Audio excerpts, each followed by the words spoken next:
Go ahead and hit that subscribe button, ring the notification bell, and let's make Teaching Truth Today your discipleship training home. And collecting the stories. But it's adding up, right? So you also talk about the importance of the Bible, in which women are deemed subservient. No, they're not. That's complete rubbish.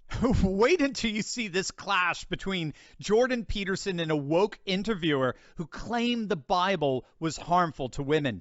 It's a masterclass at dismantling absurd woke arguments, and you and I are going to have a front row seat. When I do my lectures, I don't talk politically. I'm not against things. I'm for individual people.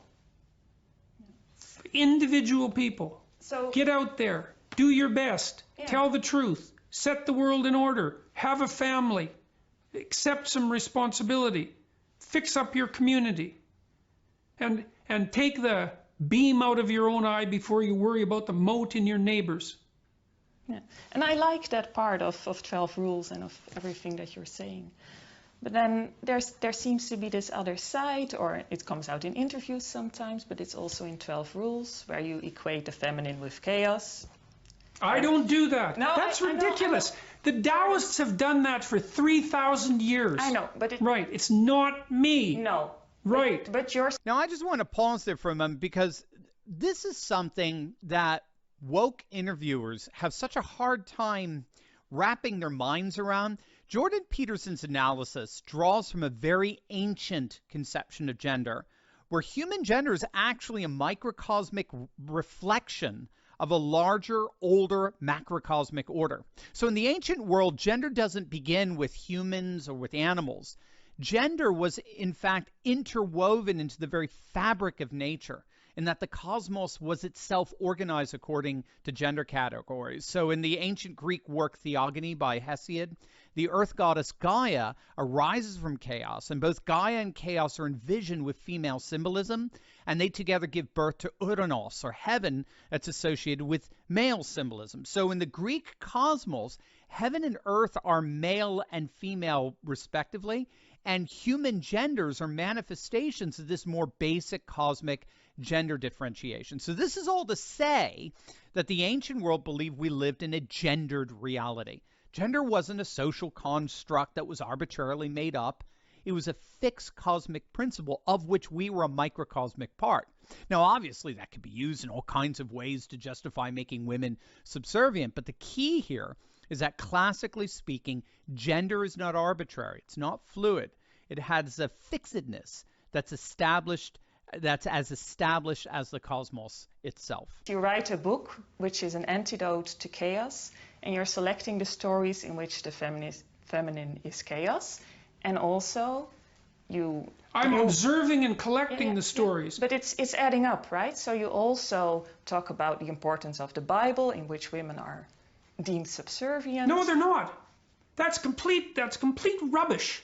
How in the world could you possibly derive that idea from biblical readings? The most fundamental statement in the Bible, and this is a miraculous statement, it's absolutely incomprehensible that it was written some thousands of years ago. Men and women are made in the image of God. Not men. Men and women. But you know that there's also passages in there which do posit the woman as subservient.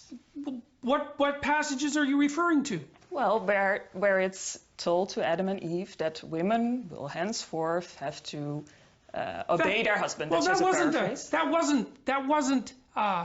what would you say? That wasn't a divine injunction. It was a terrible warning. Okay, it wasn't a statement about how society should be structured. It was a statement about the inevitability of that happening, because women were going to be vulnerable in pregnancy and in child raising. Now, again, Jordan Peterson is absolutely right here, and the interviewer is really grasping at straws. It's widely recognized that the Bible put forward a vision of humanity that affirmed the absolute innate dignity of women, rooted in the theological notion of the image of God. in the distinctively Christian development of the concept, male and female coming together in marriage and forming a third is an astonishing image of the Trinity, all three persons being equal in essence while different in role.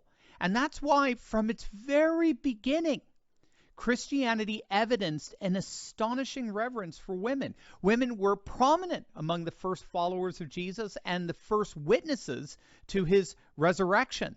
Through the influence of the church, the 5th century legal code of Theodosius II redefined divorce law decidedly in favor of women. Women were now allowed to reclaim their dowries and their husbands' betrothal gifts if abandoned by their husbands, and they were allowed to remarry, all in stark contrast to the laws that preceded the advent of Christianity in the Greco-Roman world. And it all goes back to the biblical vision of male and female both being created in the image of God. Now, I understand your interpretation. You're interpreting the Bible and you're interpreting Nietzsche and bringing it all together.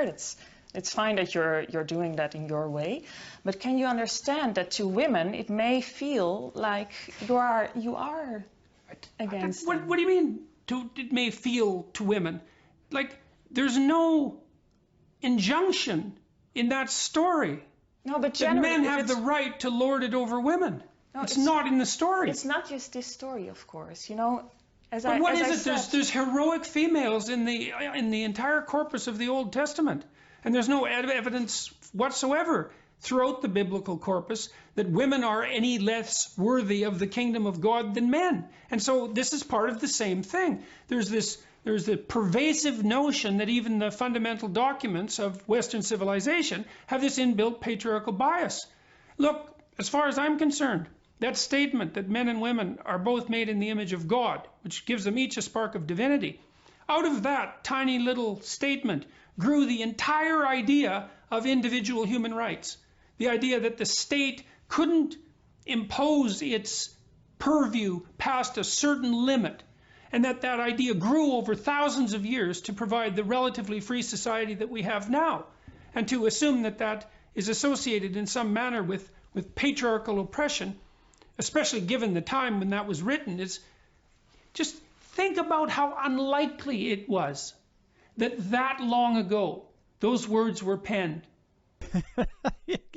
You got to sympathize with Peterson here. I mean, this interviewer is such a moving target, you know. He demolishes her citing of Genesis 3 as the basis for female subservience, and then she retreats to, well, it's not just that, it's all these other things. Yeah, all these other things that Peterson keeps systematically blowing up.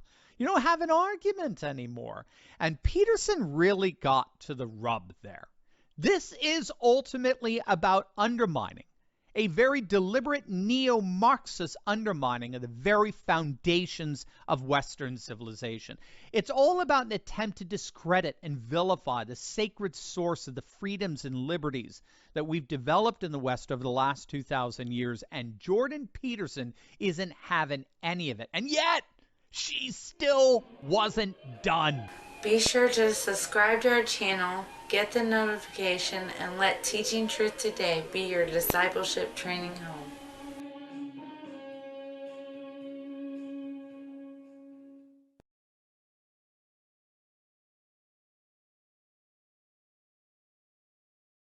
Wasn't done.